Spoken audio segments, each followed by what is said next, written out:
Would you be concerned if your presidential candidate of choice was diagnosed 3.5 years ago with a disease that has a 3 to 5 year life expectancy? This is Hillary Clinton's exact situation based on medical records that were leaked, indicating that Hillary is suffering from a disease called vascular dementia. Some people have laid claim that the leaked health record exposing Hillary's dementia and seizures is a fake. However, I want to point out that this could be a real document, stolen from Hillary Clinton's chart. To begin, the Clinton campaign tried to debunk the record based on the fact that it doesn't have a letterhead from the doctor. But if you've worked in healthcare, you'll know that most of the pages of the healthcare record kept at the doctor's office don't actually have letterhead on them. Letterhead is mostly used when a document is being mailed to a patient. You can also see that there is no recipient address on the document.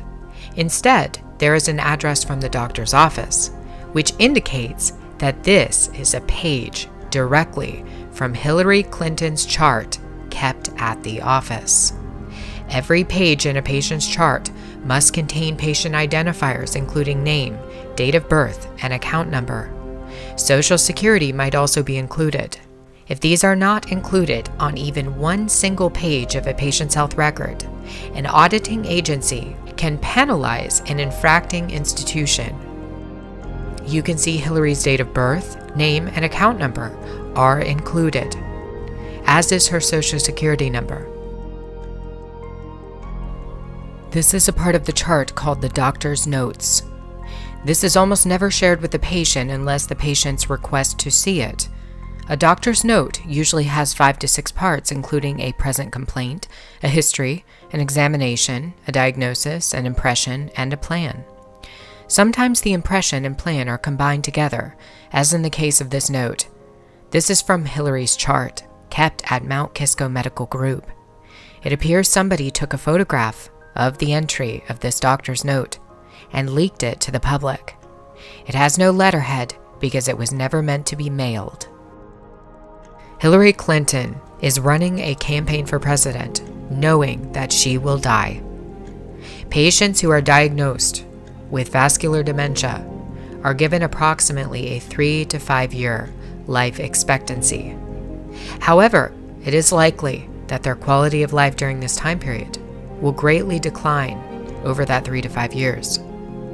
We can see Hillary demonstrating problems even now with motor movement, with verbal communication, with forgetfulness, and with weakness.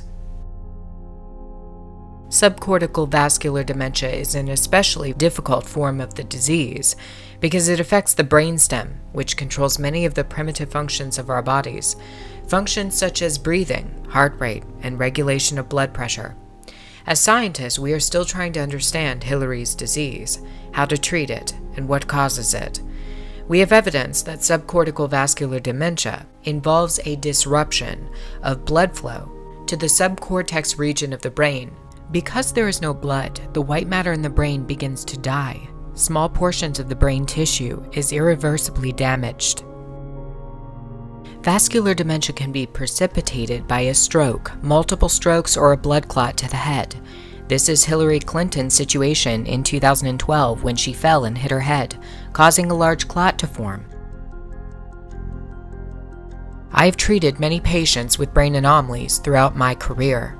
These include benign and malignant tumors, hemorrhagic and ischemic strokes, neurodegenerative conditions, and autoimmune diseases. I can tell you that Hillary is showing decline consistent with a progressive disease like vascular dementia. I believe so few doctors are speaking out about this now because they don't want to get involved. Remember that the Clinton campaign just vowed to destroy Breitbart because they dared to publish the truth about Hillary Clinton's health. A lot of doctors are scared that they will be targeted by the Clinton campaign as well for speaking out about the truth. You can see, and by the way, there are two other things that gravely concerned us. When she hit her head, she had to wear these prism glasses when she came out. That is brain damage, and it's affecting her balance. Hillary Clinton is sick and likely dying. I am not making this up or overstating this. This is typical of the progression of vascular dementia, similar to the progression that we see in Alzheimer's. According to the 2015 checkup, Hillary has developed vascular dementia and the onset of seizures after her 2012 fall and blood clot to her head, which left her in recovery for an astounding 6 months.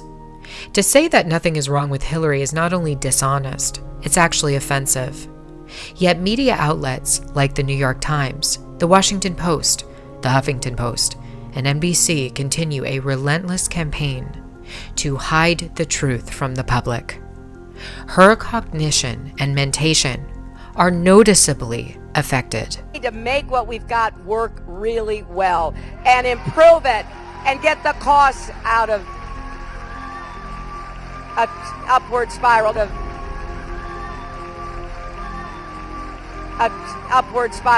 Now, her campaign has removed her from almost all campaign appearances, and they have substituted Tim Kaine in where she was supposed to be featured. You can see her schedule has been greatly trimmed. Hillary will make no major appearances, no major speeches on public policy, and give no major media interviews.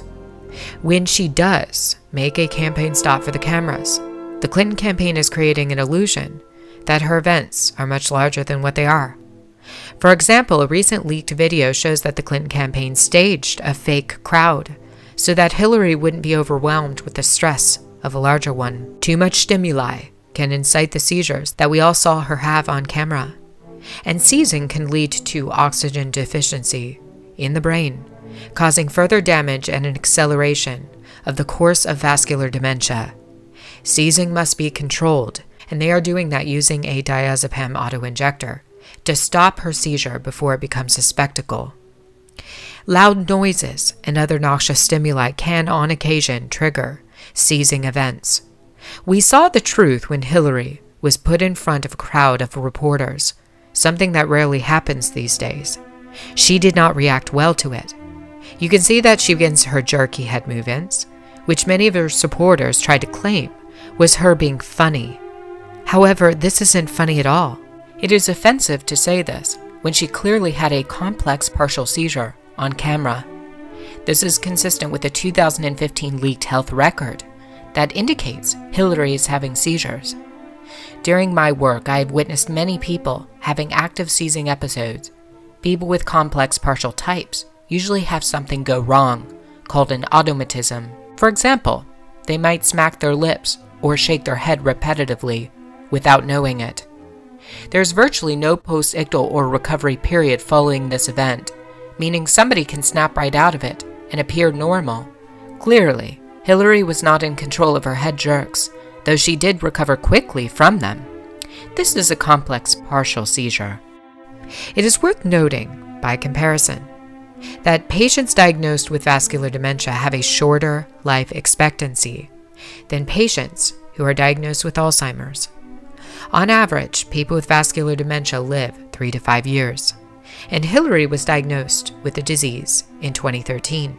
This means that Hillary is running for president with the knowledge that she will die very soon. Would you ever elect a president who has advanced Alzheimer's and will likely die even with treatment?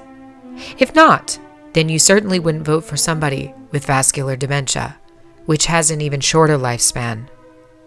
Why on earth is Hillary Clinton running for president when she knows that very soon she will be cognitively unable to fulfill the office and requirements of the presidency? Why is Hillary trying to be elected to the most powerful position in the world when she knows that she only has 1.5 years left maximum to live? There are a lot of things to consider now, aren't there? Why did she put the nation in this predicament? If Hillary is able to pull off the unthinkable, and that is to hide her illness until Election Day, we might have an extraordinary situation happen. Remember, vascular dementia is progressive. Hillary could decline very quickly if she's elected, but declines over the course of 2 months to the inauguration day.